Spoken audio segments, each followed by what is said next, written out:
ओम नमो पार्वती पते हर हर महादेव। ओम नमो शिवाय। আজকে সকালটা শুরু করছি ঠাকুর পুজো দিয়ে। নমস্কার সবাইকে, আবার একটা নতুন ভ্লগ নিয়ে তোমাদের কাছে চলে এসেছি। এই ভ্লগটা হচ্ছে বৃহস্পতিবারের ভ্লগ। আমার ঠাকুর পুজো, আমার লক্ষ্মীবারের পুজো। এই বাড়িতে মানে আমার শ্বশুর বাড়িতে আলাদা করে ঠাকুর ঘর আছে দুটো। এবার সেগুলো তো তাদের মতে হয়, আমি আমার মতন করে ছোট্ট একটা ঠাকুর ঘর মানে ঠাকুর, যেহেতু আমার গোপাল আছে আর আমাকেই সেবাটা দিতে হবে, সেই জন্য আমি একটা আলাদা করে ছোট্ট মতন ব্যবস্থা করেছি। আর এইসব ঠাকুরের জিনিসগুলো আমার, তবে এখানে আমার গোপাল, আমার রাধাকৃষ্ণ, আমার মহাদেব সব ঠাকুর আছে, জগন্নাথ দেবও আছে। তবে এই যে বৃহস্পতিবার আমি একটু তাড়াতাড়ি স্নানটা করে নিই, সকাল সকাল উঠে দিয়ে আমি পুজোতে বসে পড়ি। কেননা এই দিনটায় আমার অনেকক্ষণ সময় লেগে যায় পুজো করতে। মানে রোজই একই পুজো করি, কিন্তু জানি না কেন এই দিনটা আমার হঠাৎ করে একটু বেশি এক্সট্রা সময় লেগে যায়। তো এই আমি চন্দনটাকে বেটে নিচ্ছি, বেটে নেওয়া ঘষে নেওয়া যেটা বলে, এইগুলো আবার ফুলের মধ্যে দিয়ে দেবো। আচ্ছা, তোমরা কারা কারা লক্ষ্মীবার করো বলো তো? আমি বিয়ের আগে থেকেই করছি। আমি শিবরাত্রি আর লক্ষ্মীবারটা বিয়ের আগে থেকেই করি। শিবরাত্রি তো আমার 1 বছরও গ্যাপ যায়নি, 1 বছরও না। শুধু এইবার আমার জ্যাঠা শ্বশুর মারা গিয়েছে, তার জন্য আমি উপোসটা করতে পারিনি। মানে কোনো দিন না আমি যবে থেকে করছি তবে থেকে আজ প্রায় মনে হয় 13-14 বছর হতে যাচ্ছে আমি এত ছোটো থেকে করছি শিবরাত্রিটা, এবং কি নির্জলা। আমার মহাদেব এমনই কৃপা করেছে আমাকে, আমার শিবরাত্রি কখনো ভঙ্গ করতে হয় না, আমার কন্টিনিউয়াসলি চলেই।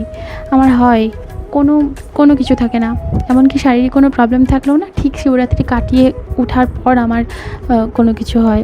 মানে এতটাই মহাদেবের কৃপা। তাই মহাদেবকেই আগে আমি বেলপাতা দুব্ব দিয়ে পুজো করে নিচ্ছি, সিদ্ধিদাতা গণেশকে দিয়ে নিয়েছি।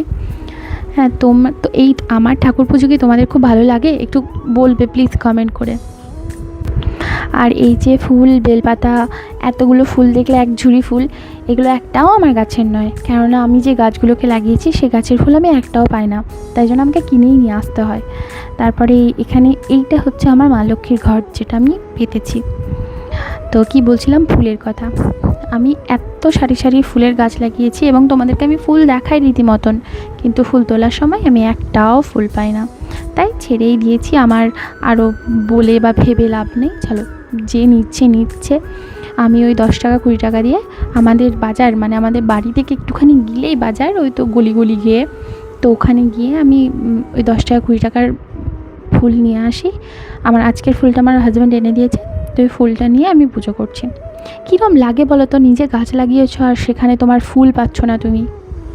এটা ভালো, এটা উচিত। আর একটা কথা, এটা হচ্ছে কাপ ধূপ, তার মধ্যে আমি একটু কর্পূর আর লোবান ধূপ আর ধূপ গুঁড়ো। লোবানটা আমিও প্রথমবারই শুনলাম, এত সুন্দর সুগন্ধি, এত সুন্দর, জাস্ট আনবিলিভেবল। মানে আমার তো খুব ভালো লাগে। আর এই ধূপের গন্ধটা তো জাস্ট মারাত্মক।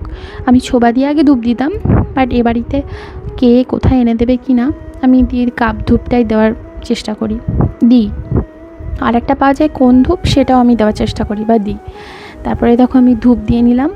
এরপরে গোটা আরতি করা, আমি পুরো ঠাকুরের ভিডিওটা তোমাকে মানে পুজো করার ভিডিও তোমাদেরকে দেখাতে পারছি না, কেননা হয় না, পুজোর সময় একটা আলাদা ব্যাপার আর ভিডিও আলাদা। এই যেগুলো নিয়েছি সেগুলো কেটে কেটে অলমোস্ট হয়ে যাওয়ার পরে, কেননা পুজোর সময় পুজোতেই মনটা থাকে, এরম করে হয় না, তাই জন্য আমি আর নেওয়ারও চেষ্টা করিনি। ক্যাপচার যেটুকু করেছি তোমাদের সঙ্গে শেয়ার করছি আমি, তো এইটুকুই ব্যাস। এই যে দেখছো ধূপটা আমি দিয়ে নিচ্ছি।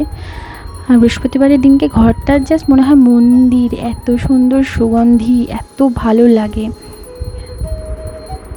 দেখছো কিরম সুন্দর লাগছে।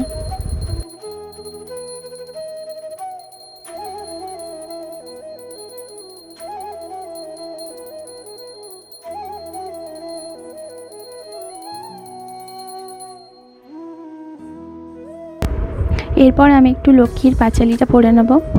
এই বৃহস্পতিবারেই আমি লক্ষ্মীর পাঁচালিটা পড়ি। তারপরে হনুমান চালিসা, এটাও আমি রোজ পড়ি, রোজ একবার করে, দুবার করে, একবার সন্ধেবেলায় আর একবার যখন সকালে ঠাকুরকে দিই।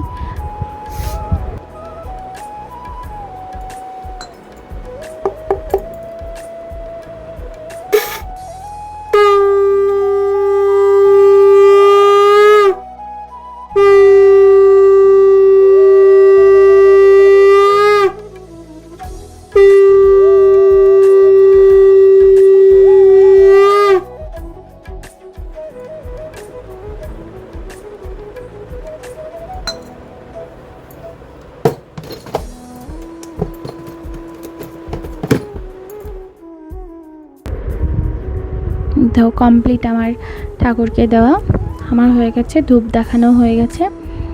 এই যে, চলো আসছি তাহলে, টাটা। কেমন লাগলো অবশ্যই জানিও।